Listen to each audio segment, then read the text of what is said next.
नमस्कार। आज का हमारा मोटिवेशनल वीडियो है रिपीटेशन रिपीटेशन रिपीटेशन। जहाँ हमें नया लर्न करने की आवश्यकता होती है, नई चीज़ों को सीखने की आवश्यकता होती है, अपने ज्ञान को बढ़ाने की आवश्यकता है, वहीं हमें एक बहुत बड़ी आवश्यकता है कि हम अपना जो पुराना संचित ज्ञान है उसको बनाए रखें। यानी जो हमने नॉलेज ली है उसको बनाए रखें। उसको बनाए रखने की क्या कला है कि आप उसको रिपीट करते रहें। कि एक कहावत है कि पान सड़ा क्यों, क्योंकि वो पलटा नहीं गया। घोड़ा अड़ा क्यों, क्योंकि वो चला नहीं। तो जब तक चीज़ें चलेंगी नहीं, जब तक चीज़ें एक जगह स्थिर रहेंगी, तब तक वो उसमें वो चीज़ें जो है आपकी मेमोरी से डिलीट हो जाएंगी। और आपको बनाए रखनी है जो भी आप नॉलेज गेन करते हैं, वो कहीं ना कहीं आपके जीवन की महत्वपूर्ण चीज़ें जिसको आपने गेन किया, बड़ी मुश्किल से गेन करते हैं और आप उसको छोड़ रहे हैं, नई को याद कर रहे हैं। नई को याद कीजिए, नई को बनाए रखिए, लेकिन पुराने को भी समय समय पर रिपीट करते रहना चाहिए। जब आप रिपीट करते रहते हैं तो वो चीज़ें बनी रहती हैं। एक और बहुत महत्वपूर्ण बात यह है कि जब आप बार बार रिपीट करते हैं किसी चीज़ को, तो आप हर बार एक चीज़ को चेक कीजिए कि आपको कुछ नवीनता मिलेगी। जिस चीज़ को आपने कल याद किया था, उसको जब आप दूसरी बार जब रिपीट करते हैं, तब आपको लगता है इसमें ये पक्ष जो था वो कहीं ना कहीं छूट गया, या फिर उसकी कोई बारीकी आपके सामने ऐसे आकर के दिखाई देने लगती है जो आपने पहले नहीं देखी थी। तो ये आपको फ़ायदा होता है। दूसरे आपको वो चीज़ आपको रिपीट हो जाती है। रिपीट हो जाने से अब आपकी नॉलेज में वो चीज़ फिर से ताज़ा हो चुकी है। कई बार तो ऐसा होता है, कुछ चीज़ें हमें रिपीट करने की ज़रूरत ही नहीं है, वो हमारी मेमोरी में इतनी इतनी ज़्यादा फिक्स हो चुकी है कि हम कहते हैं ना कि चाहे कुछ भी हो जाए, ये चीज़ मेरे माइंड से निकल नहीं सकती। तो वो एक मतलब एक हद से ज़्यादा हो चुकी है उसका रिपीटिशन, और वो चीज़ें नहीं निकल सकती। चाहे वो आपकी कोई आपका टॉपिक हो सकता है, कोई मेमोरी हो सकती है, कोई गाना हो सकता है, कोई ऐसा रिसर्च हो सकती है, कोई ऐसी कोई व्यक्ति विशेष हो सकता है जिससे आप मिले हैं, कोई आपने कुछ चीज़ ऐसी लिखी है जिसको आप भूलते नहीं हैं, और बाकी वो कुछ कविताएं हो सकती हैं, कुछ ऐसे वो हो सकते हैं जो आपने कहीं से लिए हैं या कहीं आप दे रहे हैं, या कोई स्टोरी हो सकती है जो आपके माइंड से कभी नहीं जाती। वो कब होता है, जब आप या तो आपने बहुत ज़्यादा उसको रिपीट कर लिया है, तो ये ऐसी स्थिति आती है, या कोई चीज़ बहुत ज़्यादा एकदम स्ट्राइक कर गई। यानी कोई चीज़ अच्छी और बुरे दोनों प्रसंग में यदि कोई चीज़ स्ट्राइक करी है आपको, वो आपकी मेमोरी में रह जाएगी। यानी कोई कभी कभी बचपन की याद रह जाती, कभी बड़ेपन की, कोई एक चीज़ ऐसी हो जो बिल्कुल आपको जा कर के लग गई, वो चीज़ आपकी मेमोरी से कभी नहीं निकलेगी। वो चीज़ आपके माइंड में हमेशा रह जाती है। तो जीवन की में हमेशा नई चीज़ को याद कीजिए, नई चीज़ें याद करते रहना चाहिए। लेकिन एग्जामिनेशन में सबसे ज़्यादा महत्वपूर्ण बन जाता है कि रिपीटेशन करना। आप किसी चीज़ को आप नई तैयारी कर रहे हैं, आप ठीक है, आपने नया क्वेश्चन तैयार किया, आपका कल एग्ज़ाम है, उसके लिए नया क्वेश्चन तैयार कर रहे हैं। आप नया क्वेश्चन तैयार किए, पहले तो एकदम नया बिल्कुल मत तैयार कीजिए कि कल एग्ज़ाम है और आप एकदम नया चैप्टर खोल करके बैठ गए कि नहीं मैं इसमें से कुछ ना कुछ कर लूँगा। नहीं नहीं, कुछ नहीं कर पाएंगे आप। जो आपने किया है उसको भी भूल जाएंगे। इसलिए ज़्यादा के चक्कर में ना पड़ें, जो आपने किया है उसी को रिपीट करें। पहले उसको रिपीट करें जो आपको आता है, फिर उसको रिपीट करें जो आपको नहीं, मतलब थोड़ा कम आता है, और इस तरीके से अपने एग्जामिनेशन की तैयारी करें। आप देखेंगे जो प्रश्न का आंसर आप देने जा रहे थे या लिखने जा रहे थे जिसमें थोड़ी सी कमी रह गई थी, अब वो कमी दूर हो चुकी है, और अब आप जब लिखेंगे तो आपको आपकी कलम अपने आप चलेगी, आपको सोचना नहीं पड़ेगा, एक सेकंड भी आपको वेस्ट नहीं करना पड़ेगा। लेकिन जब भी आप देखते हैं, जब आप लिखते में और रुक जाते हैं, इसका मतलब वो चीज़ आपको सही से याद नहीं हुई है। आपका भ्रम है बहुत बड़ा कि आपको लगता है कि वो चीज़ आपको याद हो चुकी है।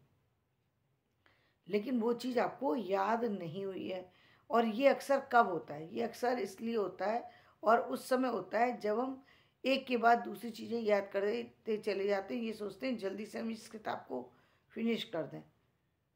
अ, किताब तो फिनिश तब होगी ना जब आपको कोई चीज़ याद होगी। आपने याद नहीं की, एक के बाद दूसरी, दूसरे के बाद तीसरी, तीसरे के बाद चौथी। हर व्यक्ति की कैपेसिटी अलग अलग है।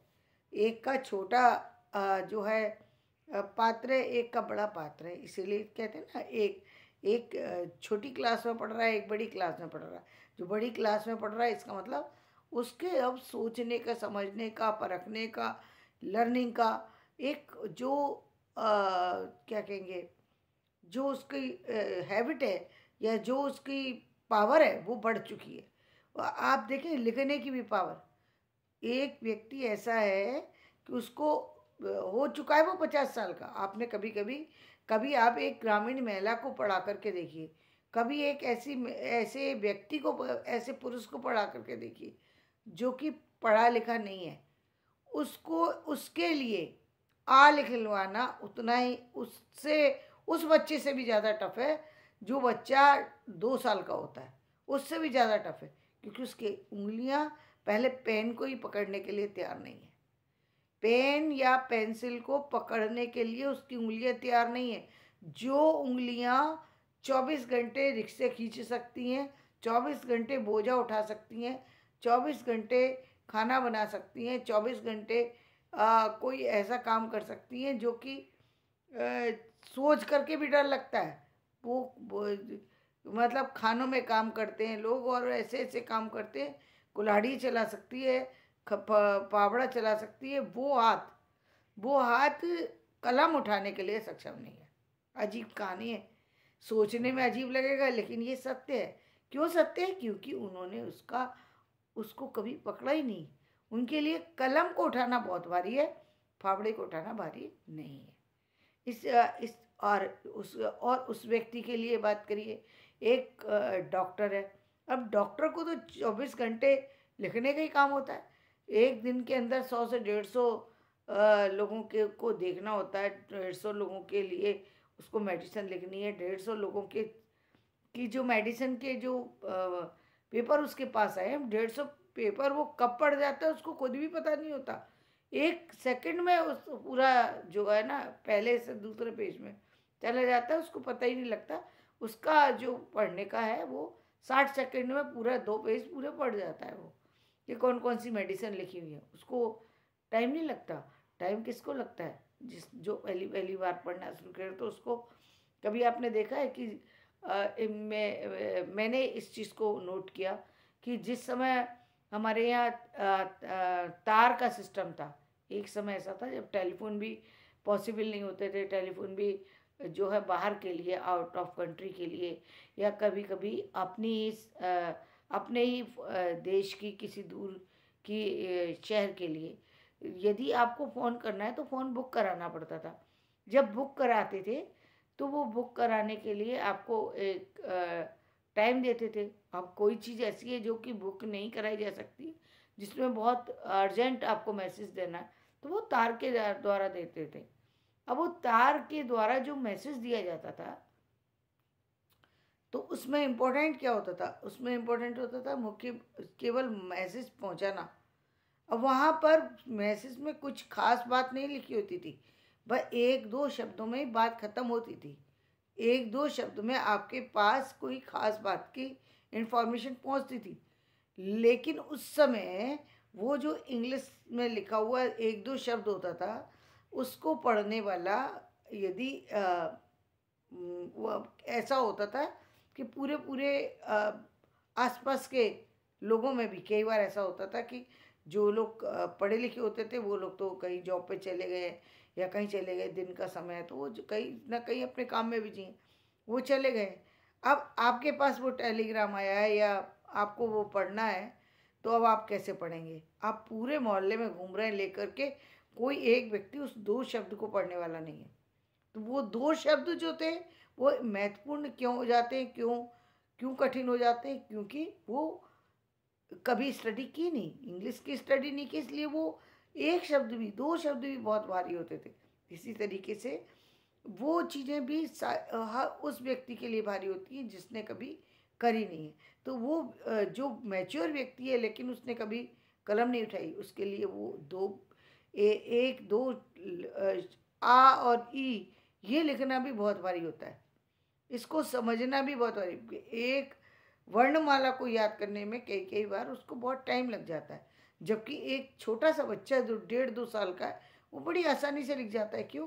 क्योंकि उसने, अभी मैं देखती हूँ कि मेरी खुद की अपनी बेटी की बेटी है, तो वो इतनी स्पीड से लिखना शुरू कर दी है। अभी 2 साल कंप्लीट हुए हैं और वो इतनी स्पीड से लिखती है कि मुझे लगता है कि ये बहुत जल्दी सारी चीज़ें लिखने लगेगी। तो वो चीज़ें बोल तो लेती ही है, उसमें तो कोई दिक्कत ही नहीं है, लेकिन जो उसकी कैचिंग पावर है वो बहुत अच्छी है। तो वो इसलिए होती है क्योंकि बच्चे के अंदर किसी तरीके का डर नहीं होता, जबकि बड़े व्यक्ति के अंदर बहुत सारे से डर होते हैं। उसको स्टडी से डर लगता है, इसलिए वो स्टडी करना नहीं चाहता। ये एक एक चीज़ होती है जिसके कारण से उस पर प्रभाव होता है। तो रिपीटेशन करते रहना चाहिए। रिपीटेशन आप एग्जामिनेशन में करेंगे तो आप देखेंगे आपकी जो चीज़ें आपने याद की उसको आप अच्छे तरीके से परफॉर्म कर रहे हैं। तो धन्यवाद। मैं आज अपना वीडियो यहीं समाप्त करती हूँ। मेरा वीडियो पसंद आए लाइक करें, शेयर करें और सब्सक्राइब करें। और लाइफ में भी अपनी चीज़ों को रिपीट करते रहें। चाहे आपका एग्जामिनेशन क्लियर हो गया लेकिन जीवन क्लियर तो नहीं हुआ ना। जीवन में ये सारी चीज़ें आपके कभी ना कभी काम आ सकती हैं। इसलिए जितनी भी आप एजुकेशन ले रहे हैं, जितनी भी चीज़ों को ले रहे हैं, उन चीज़ों को समय समय पर रिपीट करते रहें।